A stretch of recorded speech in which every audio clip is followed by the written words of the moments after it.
अपने उद्धारकर्ता प्रभु यीशु नासी के नाम से मांगती हूँ, आमीन। आमीन। बोले praise the Lord, praise the Lord. आज की सुबह में परमेश्वर का बड़ा धन्यवाद करता हूँ कि खुदा ने हम सबको ये मौका दिया कि हम लोग एक साथ मिलकर उसकी इबादत, उसकी परिस्थिति, उसकी बड़ाई और उसका गुण अनुवाद करने वाले हों। तो खुदावंद के लोगों, आइए आज की सुबह में मैं और आप जब परमेश्वर के चरणों में आए हैं, तो जिस तरीके से हमने याकूब की पुस्तक पर मनन किया था, वैसे ही आज की सुबह में हम लोग आज से पहला पतरस और दूसरे पतरस पर हम लोग मनन करना शुरू करेंगे। पतरस की पहली पत्री, पेज नंबर 322, नए नियम की पुस्तक। जितने लोग डायरी में नोट करना चाहते हैं कर लीजिएगा। एक एक चीज मैं प्रभु की आत्मा के द्वारा आपको समझाने का प्रयास करूंगा। वचन की एक एक बातों को जो प्रभु मुझसे बोलेगा, मैं आपको उस खुदा की बड़ी उपस्थिति के द्वारा समझाने की कोशिश करूंगा। और वचन का आधार, वचन का बेस मैं आपको बताने का प्रयास करूंगा प्रभु की उपस्थिति के द्वारा कि प्रभु हमसे क्या कहना चाहता है और परमेश्वर ने पतरस के द्वारा किन किन कलीसियाओं में अपनी बातों को बयां किया। आइए खुदावंद के लोगों, पहला पतरस और उसका पहले अध्याय से हम लोग मनन करना शुरू करेंगे। सबसे पहली चीज थोड़ा पतरस के बारे में हम लोग जानेंगे, है ना, क्योंकि पहला पतरस और दूसरा पतरस, इन पुस्तकों का, इन पत्रियों का लिखने वाला हुआ जिसका नाम था पतरस। क्या नाम था? पतरस। और पतरस का सबसे पहला नाम क्या था? अच्छा, पतरस नाम किसने रखा इसका? इसका पतरस नाम किसने रखा? प्रभु यीशु मसीह ने। इसके जीवन के बारे में आज हम थोड़ा देखेंगे, उसके बाद फिर हम शुरू करेंगे आगे का। पतरस जो है वो यीशु मसीह के 12 चेलों में से एक है। बोले हालेलुया। कौन? पतरस प्रभु यीशु मसीह के 12 चेलों में से एक शागिर्द है। और वचन इस प्रकार से कहता है कि पतरस का मूल नाम जो था वो था शमौन। Praise the Lord. मूल नाम पतरस का मूल नाम शमौन था, लेकिन यीशु ने उसका नाम बदल कर पतरस कर दिया था। पतरस नाम का अर्थ है चट्टान। लिख लीजिए, the meaning of the Peter is rock, चट्टान।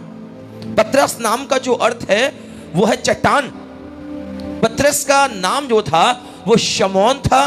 प्रभु यीशु मसीह ने जब इसके हाथ को थामा और इसको अपने पास बुलाया, उसने कहा आज से तू शमौन नहीं परंतु पतरस कहलाएगा, और तेरे द्वारा मैं बड़ी बड़ी कलीसियाओं को स्थापित करूंगा जो चट्टान के समान होंगी। हालेलुया। दूसरी चीज, पतरस का काम क्या था? What is job of the Peter? पतरस एक मछुआरा था। क्या? मछुआरा। वो अपने जाल को डालता था झीलों के अंदर, समुद्र के अंदर, नाना प्रकार के स्थानों में, और वहां से मछलियों को पकड़ता था और मछलियों को पकड़कर वो मार्केट के अंदर सेल आउट करता था। ये पतरस का काम है। और ये चीज हमने उस समय में भी देखी जब यीशु मसीह को पब्लिक दबा रही है, यीशु मसीह पर गिरी पड़ती है और यीशु से कह रही है कि तू हमें परमेश्वर का वचन सुना। उस समय जब उसने झील के किनारे 2 नाव लगी हुई देखी, उसमें से एक नाव पतरस की थी। Praise the Lord. और लिखा है कि पतरस उस नाव पे से उतर कर अपने जालों को क्या कर रहा था? धो रहा था। इसका मतलब पतरस एक मछुआरा था। उसका काम था जाल डालना, मछली पकड़ना, मछली को लेना, मार्केट में सेल करना, और उस धन के द्वारा अपने पैसे को, उस धन के द्वारा अपने परिवार का पालन पोषण करना। Praise the Lord. अगली बात, पतरस एक प्रभु यीशु मसीह का प्रेरित था, यानी कि एक चेला। नेक्स्ट, पतरस ने यीशु को अपने साथ जल पर चलते हुए देखा। ये एक ऐसा चेला था जिसने यीशु को अपनी आंखों से स्वयं उस जल पर, उस झील पर चलते हुए देखा। हालेलुया। अगली बात, खुदावंद का वचन कहता है कि पतरस ने यीशु के पुनरुत्थान के बाद उसे देखा। पतरस एक ऐसा चेला है जिसने यीशु को पुनरुत्थान के बाद भी देखा। पतरस ने ही यीशु को 3 बार अस्वीकार भी किया था, है ना। पतरस ने 3 बार यीशु को अस्वीकार भी किया था। पतरस ने यीशु को अपने साथ रूपांतरित होते देखा है। हालेलुया। लिखा है कि पतरस ने 2 पत्र, यानी कि 2 पत्रियां बाइबल में लिखी है, पहला पीटर और दूसरा पीटर। Praise the Lord. पतरस के परिवार के अंदर उसकी पत्नी और उसकी सास ये 2 लोग पाए जाते थे। कितने लोग? पतरस के परिवार में उसकी पत्नी और उसकी सास। एक जगह लिखा है कि जब पतरस की सास को ज्वर चढ़ा, उस समय यीशु ने उसके ज्वर को डांटा, यानी कि बुखार चढ़ा। तो यानी कि ये पतरस का एक मूल आधार है, जिसे मैंने और आपने बड़े छोटे शब्दों के द्वारा देखा कि पतरस का नाम है शमौन। पतरस नाम को यीशु मसीह ने रखा, शमौन से पतरस बना दिया। कहा कि आज से तू मछलियां पकड़ने वाला नहीं, परंतु जीवित मनुष्य को पकड़ने वाला बनेगा। हालेलुया। तेरा नाम चट्टान कहलाएगा, तू कलीसियाओं को स्थापित करेगा। तो वही बात, वही वचन आज हम लोग देखने के लिए जा रहे हैं कि खुदावंद का वचन आज की सुबह यहां क्या कह रहा है। निकालिए 1 पीटर 1 अध्याय। आज मैं सबसे पहले इसकी भूमिका में आपको लेके चलूंगा। Praise the Lord. सबसे पहले हम इसकी भूमिका में आपको लेके चलेंगे। लिखा हुआ है 1 पतरस 1 अध्याय 1 पद से लिखा है कि पतरस की ओर से जो यीशु मसीह का प्रेरित है। हालेलुया। किसका प्रेरित? तो यानी कि पतरस जो है फिर एक बात दर्शा रहा है कि यीशु का चेला है, प्रेरित है। और यीशु का चेला होने के बाद लिखा हुआ है पतरस कि उन परदेशियों के नाम जो पुन्तुस, गलातिया, कप्पदोकिया, आसिया और बिथुनिया, ये 5 जगहों के नाम दे रखे हैं। कितने? ये 5 जगहों के नाम पतरस की पुस्तक में दे रखे हैं। ये 5 जगहों पर मसीही लोग तितर बितर करके रहते थे। सुनिएगा बड़े ध्यान से। जो ये 1 पीटर और 2 पीटर जो लिखा गया है ना, 1 पतरस और 2 पतरस जो पतरस ने लिखा है, ये इसलिए लिखा है कि जो ये 5 स्थान के लोग जो तितर बितर करके रहते थे, लेकिन थे वो मसीह लोग। क्या थे? मसीह लोग, लेकिन वो तितर बितर करके रहते थे। कोई कहीं, कोई कहीं, कोई कहीं, कोई कहीं, कोई कहीं। और 5 स्थानों के नाम क्या क्या है? पहला नाम क्या है? पुन्तुस, दूसरा गलातिया, तीसरा कप्पदोकिया, चौथा आसिया और 5वां बिथुनिया। ठीक है। इसमें तितर बितर होकर मसीही लोग रहते थे। अब इसकी भूमिका में आइए यहां पर। अब भूमिका, पतरस की भूमिका में देखिए। पतरस की पहली पत्री मसीहों के नाम लिखी गई थी। मैंने क्या बताया आपको कि जो 5 स्थानों में मसीही लोग तितर बितर करके रहते थे, पतरस उनके लिए ये पत्री लिख रहा है। ठीक है। अगली बात, जिन्हें यहां परमेश्वर के चुने हुए लोग कहा गया, यानी कि मसीही लोग हैं जो 5 स्थानों में रह रहे हैं, उन्हें परमेश्वर के चुने हुए लोग भी कहा गया है। और ये जो 5 स्थान हैं, ये पता है कहां पाए गए? ये पाए गए एशिया माइनर के उत्तरी क्षेत्र में। हालेलुया। गहराई में चलिए। ये 5 स्थान जो हैं, ये कहां पाए जाते हैं? एशिया माइनर के उत्तरी क्षेत्र में जो मसीही लोग तितर बितर करके रहते थे। इस पत्री का मुख्य उद्देश्य अपने पाठकों को उत्साहित करना है कि जो अपने विश्वास के कारण दुख और सताव का सामना कर रहे थे, ये उनके लिए लिखी गई। हालेलुया। किनके लिए लिखी गई? ये उनके लिए लिखी गई जो मसीही तो है, लेकिन विश्वास के साथ दुख भी उठा रहे।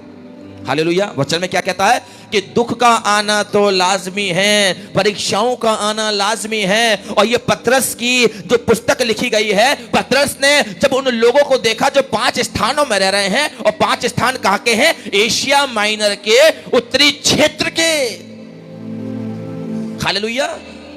यहां के जो 5 स्थान हैं, जब पतरस ने एक सर्वे किया है, तो उससे पुन्तुस के अंदर भी मसीही लोग दिखाई दिए, गलातिया में भी मसीही लोग दिखाई दिए, कप्पदोकिया में भी मसीही लोग दिखाई दिए, आसिया में भी विश्वासी और मसीही लोग दिखाई दिए, बिथुनिया में भी उसे मसीही लोग दिखाई दिए। लेकिन तितर बितर करके रह रहे हैं, थोड़े थोड़े थोड़े थोड़े थोड़े थोड़े थोड़े थोड़े थोड़े थोड़े। और पतरस ने एक बात और देखी, विश्वास में तो वो लोग हैं, लेकिन विश्वास के साथ वो दुख भी उठा रहे हैं। मैं आपको बताना चाहता हूं खुदावंद के लोगों, हर एक व्यक्ति सोचता है ना, प्रभु के साथ चलने में बड़ा आनंद है, बड़ी खुशी है, बड़ा जीवन में उत्साह आता है। ओह, मैं आपको एक और चीज बताना चाहता हूं। आपका सोचना सही है, मैं आपको गलत साबित नहीं करना। हाँ, प्रभु के राह में जब चलोगे आपको आशीषें मिलेंगी। प्रभु के संग चलोगे, वो आपके साथ रहेगा। प्रभु आपको ब्लेस करेगा, आशीषित करेगा, आपको उद्धार देगा, आपके बच्चों को तरक्की देगा, आपको कभी लज्जित नहीं होने देगा। लेकिन परीक्षाओं का भी आना लाजमी है। हालेलुया। दुखों का आना भी लाजमी है। प्लीज लॉर्ड, संकट भोगना भी लाजमी है।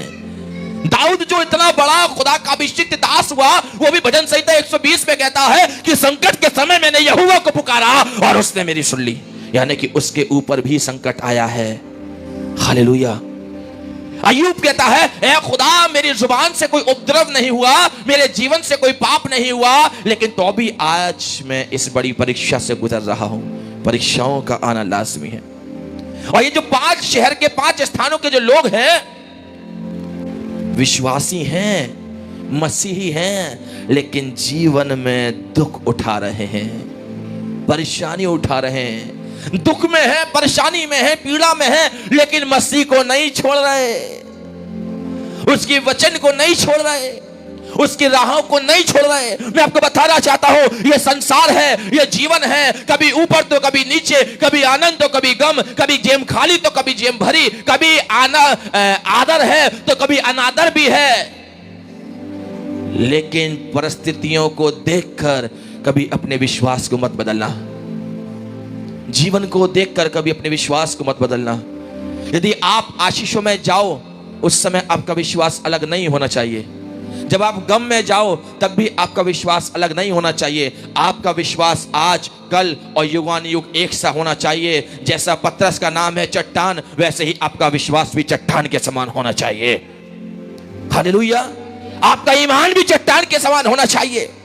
चाहे परिस्थितियां कितनी भी बिगड़ क्यों ना जाएं, चाहे आज मेरी जेब खाली है, चाहे आज मेरी परिस्थितियां मेरे अगेंस्ट हैं, लेकिन मैं खुदा तुझे नहीं छोड़ूंगी। पतरस देख रहा है कलीसियाओं को, पतरस देख रहा है पुन्तुस की ओर, पतरस देख रहा है गलातियों की ओर, पतरस देख रहा है कप्पदोकिया की ओर, पतरस देख रहा है आसिया के लोगों को, पतरस देख रहा है दुनिया के लोगों को। और सारी चीजें देखने के बाद उसको एक ही बात दिखाई दे रही है, मसीही हैं, विश्वासी हैं, लेकिन दुख उठा रहे हैं। दुख आने पर भी वो खुदा को नहीं छोड़ रहे, वो यीशु को नहीं छोड़ रहे हैं। इसीलिए पतरस इस पुस्तक के अंदर, मैं आपको बताना चाहता हूं, वो उनके विश्वास को बिल्डअप करने के लिए लिखता है। जो उनके ऊपर सताव हो रहा है, उस सताव को सहन करने की आशीष के बारे में वो लिखता है। इस पुस्तक के अंदर वो यीशु के मृत्यु, पुनरुत्थान, प्रतिज्ञा और यीशु का आगमन और यीशु पर आशा रखने के बारे में भी लिखता है कि चाहे तुम्हारा जीवन कितना भी ऊपर और नीचे क्यों ना हो जाए, लेकिन तुम्हारा विश्वास और तुम्हारी आशा मसीह पर बनी रहे। हालेलुया। अब पढ़ते हैं और इसके आगे, पहला पतरस पहला अध्याय उसके दूसरे पद से पढ़ते हैं। और परमेश्वर पिता के भविष्य ज्ञान के अनुसार, क्या?